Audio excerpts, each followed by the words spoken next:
Hi friends, இன்றைக்கி ஹெல்த்தியான பச்சை பயிறு குருமா எப்படி செய்யுதுன்னு பார்க்கலாம் வாங்க.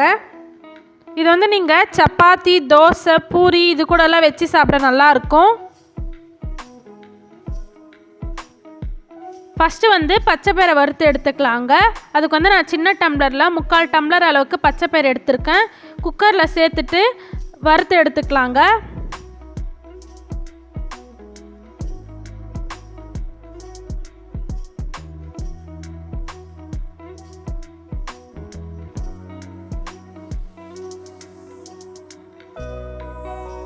பாருங்கள், இந்த அளவுக்கு வறுத்தா போதும்.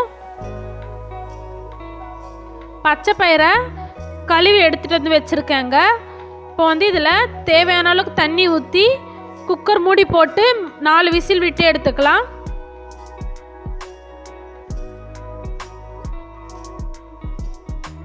விசில் வந்துருச்சு, ஓப்பன் பண்ணி பார்க்கலாம்.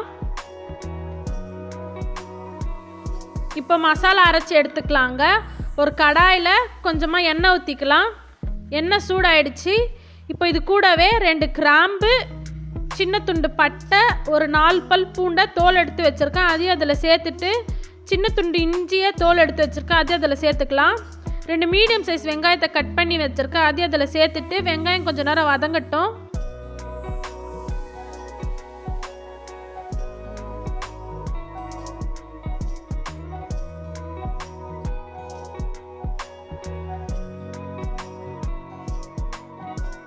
வெங்காயம் வதங்கிட்ட பிறகு இது கூடவே 2 மீடியம் சைஸ் தக்காளியை கட் பண்ணி வச்சுருக்கேன். அதையும் அதில் சேர்த்துட்டு வதக்கிக்கலாம்.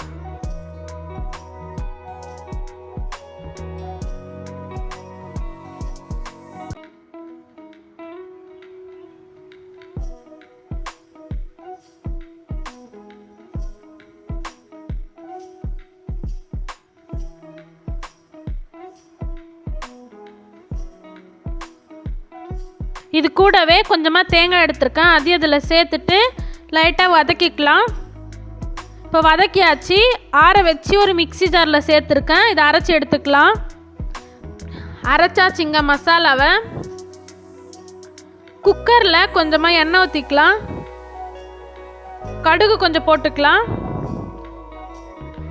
1/4 ஸ்பூன் சோம்பு போட்டுட்டு இது கூடவே கொஞ்சமாக கருவேப்பிலை போட்டுக்கலாம். அரைச்சி வச்சிருக்க மசாலாவையும் இதிலே சேர்த்துட்டு இது கூடவே கொஞ்சமாக மஞ்சள் தூள், கலருக்காக 1/2 ஸ்பூன் காஷ்மீரி மிளகாத்தூள், காரத்துக்காக குழம்பு மிளகாத்தூள் 3/4 ஸ்பூன் போட்டிருக்கேன். உங்கள் காரத்துக்கு தகுந்த மாதிரி நீங்கள் போட்டுக்கோங்க. இது கூடவே தேவையான அளவு உப்பு போட்டுட்டு வதக்கிக்கலாம்.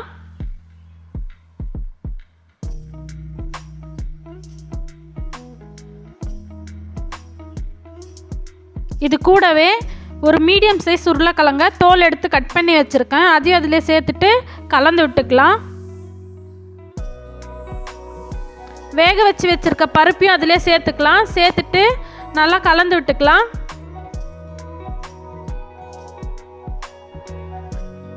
தேவையான அளவுக்கு தண்ணி ஊற்றிட்டு 3 விசில் விட்டு எடுத்துக்கலாம். பச்சை பயிர் கொஞ்சம் குழஞ்ச மாதிரி இருந்தால் தாங்க நல்லாயிருக்கும். அதனால 3 விசில் விட்டு எடுத்துக்கலாம். ஒரு கொதி வந்தோடனே மூடி போட்டுட்டு விசில் விட்டு எடுத்துக்கலாம். விசில் வந்துருச்சு. இப்போ ஓப்பன் பண்ணி பார்க்கலாம்.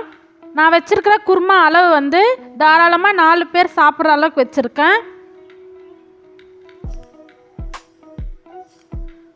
ஒரு 2 நிமிஷத்துக்கு நல்லா கொதிக்க விடலாம்.